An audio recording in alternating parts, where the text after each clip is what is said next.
Those listening, by the way, Elon just read directly from Grok, which is a really nice kind of insightful philosophical analysis of the tension here.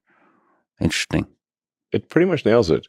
In conclusion, Soma from Brave New World is a fictional drug that's used to explore some deep philosophical questions about the nature of happiness and the role of drugs in society.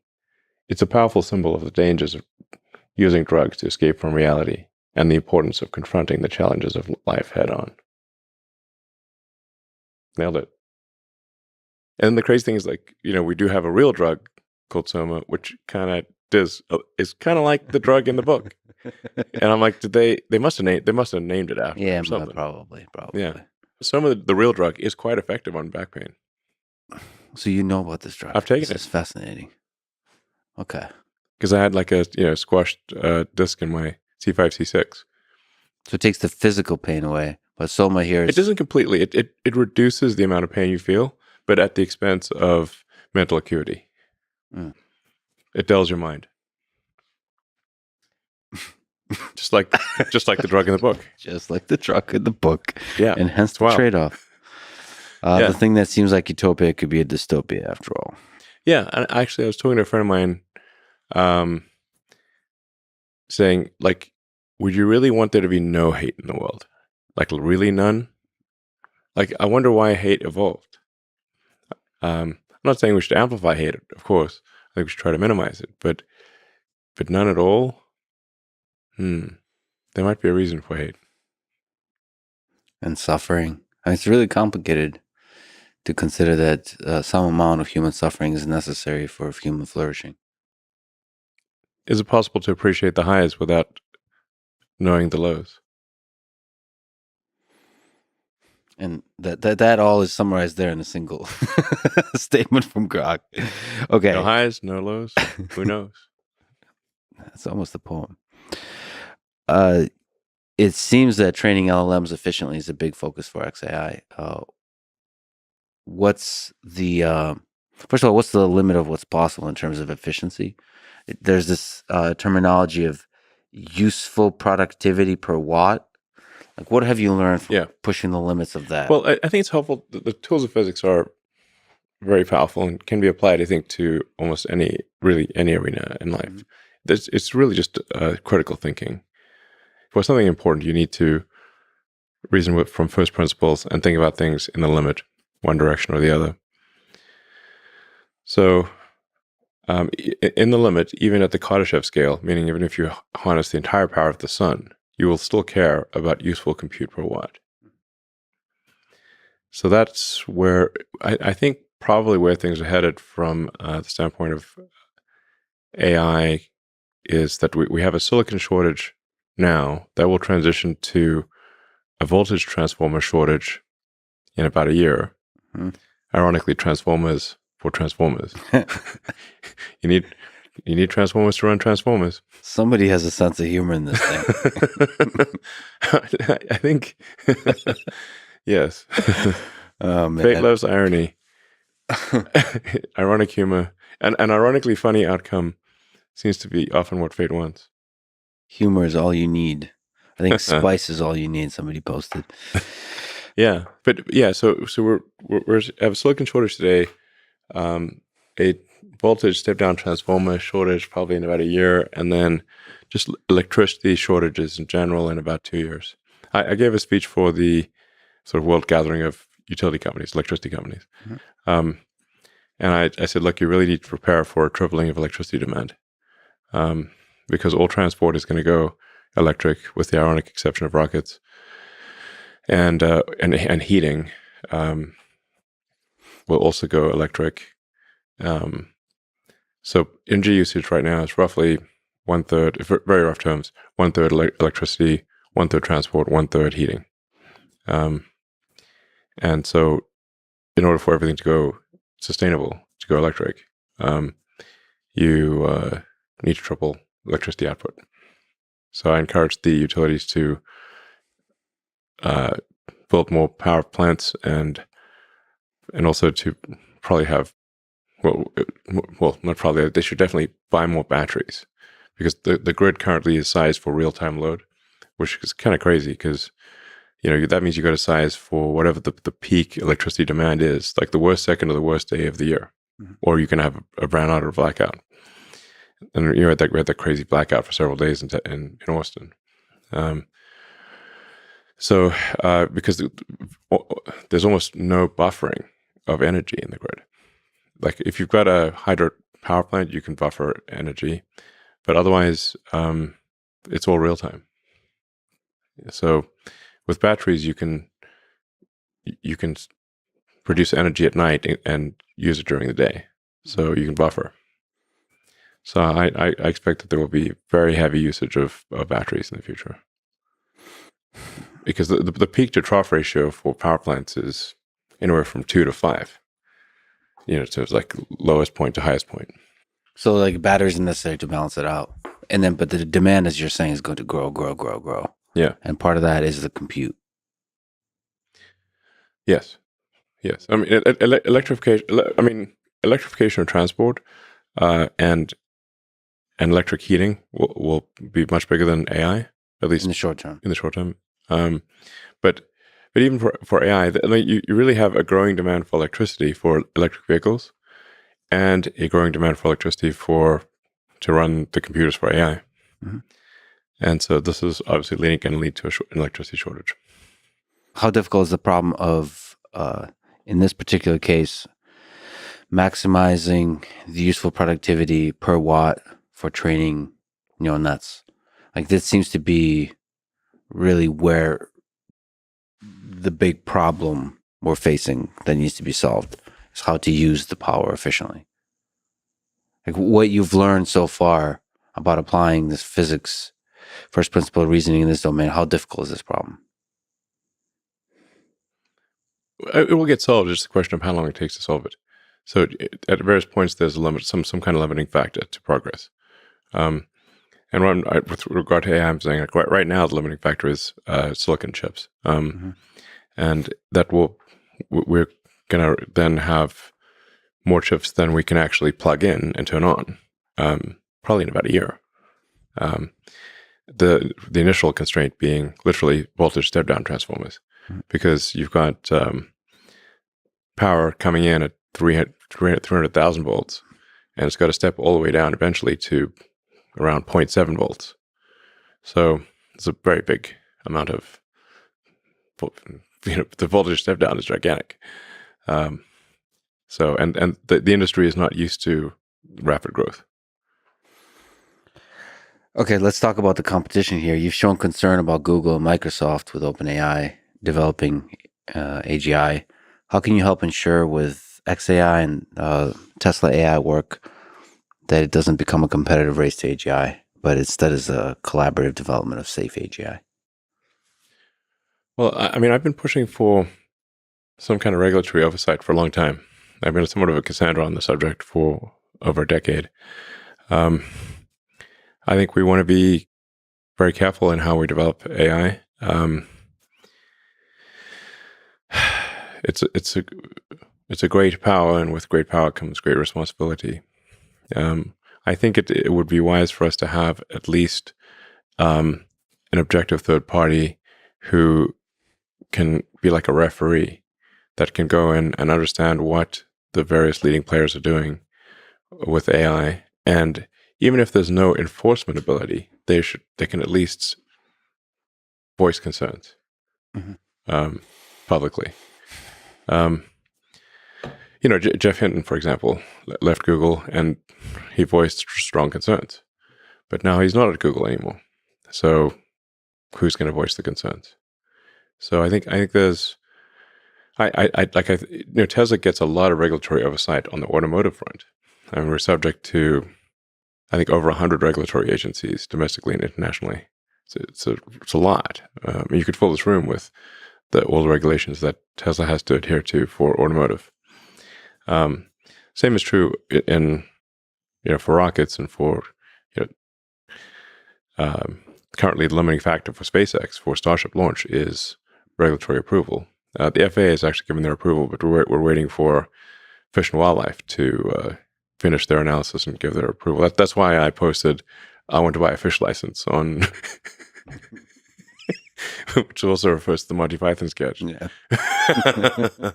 Like, why do you need a license for your fish? I don't know. But according to the rules, I'm told you need some sort of fish license or something. We effectively need a fish license to launch a rocket. And I'm like, wait a second.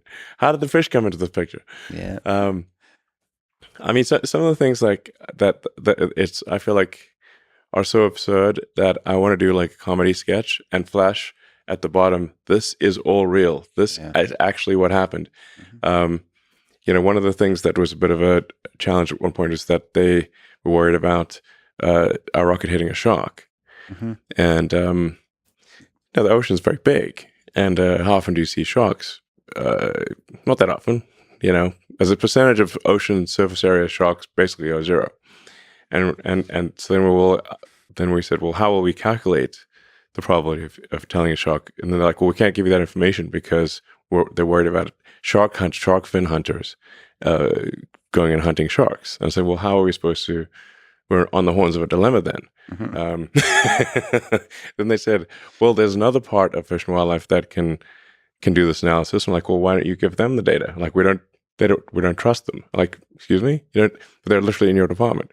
And again, this is actually what happened. And then can you do an NDA or something? Eventually, they managed to solve the internal quandary, and indeed, the probability of us hitting a shark is essentially zero. Then there's another organization that I didn't realize existed until a few months ago that cares about whether we would potentially hit a whale in international waters. Now, again, you look at the surface of look at the Pacific and say, what percentage of the Pacific consists of whale? Like, he'll give you a big picture and like point out all the whales in this picture. I'm like, I don't see any whales. It's like basically 0%. And if our rocket does hit a whale, which is extremely unlikely beyond all belief, that is the fate had it. That whale has some seriously bad luck. It's like the least lucky whale ever. I mean, this is quite absurd. Yeah, the bureaucracy of this, however it emerged. Yes, well, I mean, one of the things that's pretty wild is, for launching out of Vandenberg in California, they were worried about seal procreation, whether the seals would be dismayed by the sonic booms. Now, there have been a lot of rockets launched out of Vandenberg, and the seal population has steadily increased. So if anything, rocket booms are an aphrodisiac, based on the evidence, if you would correlate rocket launches with seal population. Nonetheless, we were forced to kidnap a seal, strap it to a board, put headphones on the seal, and play sonic boom sounds to it to see if it would be distressed. This is an actual thing that happened. This is actually real. I have pictures. I would love to see this. Yeah. There's a seal with headphones. Yes, it's a seal with headphones strapped to a board. And like now the amazing part is how calm the seal was. Yeah. Because if I was a seal, I'd be like, this is the end. They're definitely going to eat me. Yeah. How will the seal, when a seal goes back to other, its seal friends, how's he going to explain that? They're never going to believe him. Never going to believe him. And that's why I'm like, well, it's sort of like, it's like getting kidnapped by aliens and getting an anal probe, You come back and say, I swear to God, I got kidnapped by aliens and they stuck an anal probe in my butt. And people are like, no, they didn't. That's ridiculous. His seal buddies are never going to believe him that he gets strapped to a board and they put headphones on his ears. And then let him go. Twice, by the way. We had to do it twice. They let him go twice. We had to capture the same seal. Well, no, different seal. Oh, okay. Did you get a seal of approval? Yeah, exactly. A seal of approval. No, I mean this is like, I don't think the public is quite aware of the madness that goes on. Yeah, it's absurd. Frickin' seals with frickin' headphones. I mean, it's a good encapsulation of the absurdity of human civilization. Seals and headphones. Yes. What are the pros and cons of open sourcing AI to you as another way to combat, a company running away with AGI? in order to run like really deep intelligence, you need a lot of compute. So it's not like, you can just fire up a PC in your basement and be running AGI, at least not yet. Grok was trained on 8,000 A100s running at peak efficiency. And Grok's going to get a lot better, by the way. We'll be more than doubling our compute every couple months for the next several months. There's a nice write-up of how it went from Grok 0 to Grok 1. By Grok? Yeah, right. Grok just bragging, making shit up about itself. Just Grok, Grok, Grok. Yeah. It's like a weird AI dating site where it exaggerates about itself. No, there's a write-up of, like where it stands now, the history of its development, and where it stands on some benchmarks compared to the state of the art GPT 3.5. And so, I mean, there's Llama. You can open source once it's trained. You can open source a model, and for fine tuning and all that kind of stuff. Like, what to you is the pros and cons of that, of open sourcing base models? I think there's some merit to open sourcing. I think perhaps with a slight time delay. I don't know, 6 months even. I think I'm generally in favor of open sourcing, like bias was open sourcing. I mean, it is a concern to me that, OpenAI, I was, I guess arguably the prime, prime mover behind OpenAI in the sense that it was created because of discussions that I had with Larry Page, back when he and I were friends, and I'd stay at his house and talk to him about AI safety, and Larry did not care about AI safety, or at least at the time he didn't. And at one point he called me a speciesist for being pro-human, and I'm like, well, what team are you on, Larry? You're on Team Robot, to be clear. And I'm like, okay, so at the time, Google had acquired DeepMind. They had probably 2/3 of all AI resource, probably 2/3 of all the AI researchers in the world. Mm-hmm. They had basically infinite money and compute. And the guy in charge, Larry Page, did not care about safety and even yelled at me, and called me a speciesist as being pro-human. So I don't know if you know this about humans. They can change their mind, and maybe you and Larry Page can be friends once more. I'd like to be friends with Larry again. He got really the breaking of the friendship was over OpenAI, and specifically, I think the key moment was recruiting Ilya Sutskever. So I love Ilya. He's so brilliant. Ilya's a good human, smart, good heart, and that was a tough recruiting battle. It was mostly Demis on one side and me on the other, both trying to recruit Ilya.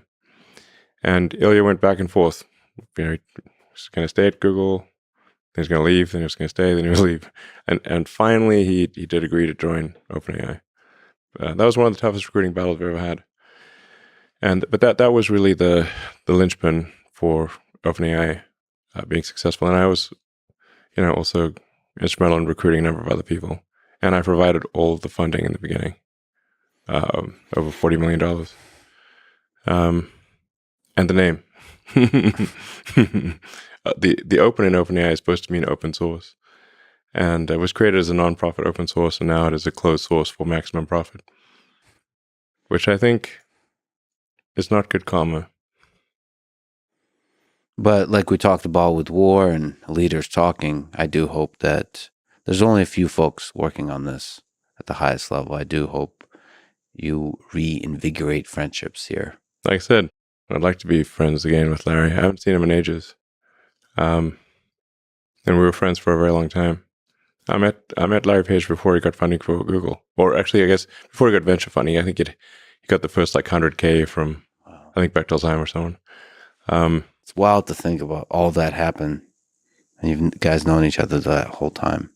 Just 20 years. Since maybe whatever. 98 or something. Yeah, it's crazy. Crazy how much has happened since then. Yeah, 25 years. A lot has happened. It's insane. But you're seeing the tension there, like maybe delayed open source. Delayed, yeah. Like, what is the source that is open? You know what I mean? Like, there's basically, it's a giant CSV file. Yeah. Yeah. With a bunch of numbers. Yep. What do you do with that giant file of numbers? You know, how do you run? Like, the amount of actual, the lines of code is very small. Mm-hmm. And most of the work, the software work, is in the curation of the data. So it's like trying to figure out what data is separating good data from bad data. Like you can't just crawl the internet because there's a lot of junk out there. Mm-hmm. A huge percentage of websites have more noise than signal. You know, they're because they're just used for search engine optimization. They're literally just scam websites. So, how do you, by the way, sorry to interrupt, get the signal, separate the signal and noise on X? That's such a fascinating source of data. No offense to people posting on X, but sometimes there's a little bit of noise. So what? yeah, I think the signal to noise could be greatly improved. I mean, really, all of the posts on the X platform should be AI recommended, meaning like we should populate a vector space around any given post, compare that to the vector space around any user, and match the two. Mm-hmm. Right now, there is a little bit of AI used for the recommended posts, but it's mostly heuristics. And if there's a reply, where the reply to a post could be much better than the original post, but it will, according to the current rules of the system, get almost no attention compared to a primary post. Oh, so a lot of that, I got the sense. So a lot of the X algorithm has been open source and been written up about, and it seems that there to be some machine learning. It's disparate, but there's some. It's a little. There's a little bit, but it needs to be entirely that. Like at least in the like, if you explicitly follow someone, that's one thing. But if you, in terms of what is recommended from people that you don't follow, that should all be AI. I mean, it's a fascinating problem. Yeah. So there's several aspects of it that's fascinating. First, so as the write-up goes, it first picks 1,500 tweets from a pool of hundreds of millions. First of all, that's fascinating because you have hundreds of millions of posts every single day, and it has to pick 1,500 from which it then does obviously people you follow, but then there's also like some kind of clustering it has to do to figure out what kind of human are you, what kind of new clusters might be relevant to you, people like you. This kind of problem is just fascinating because it has to then rank those 1,500 with some filtering, yeah, and then recommend you just a handful. And to me, what's really fascinating is how fast it has to do that. So currently, that entire pipeline to go from several hundred million to a handful takes 220 seconds of CPU time, single CPU time. Yeah. And then it has to do that in like a second. So it has to be like super distributed in fascinating ways. Like there's just a lot of tweets. There's a lot. There's a lot of stuff on the system. And I think right now it's not currently good at recommending things that from accounts you don't follow. Yeah. Or where there's more than one degree of separation. So it's pretty good if there's at least like some commonality between someone you follow liked something, or reposted it or commented on it or something like that. But if there's no let's say somebody posts something really interesting, but you have no followers in common, you would not see it.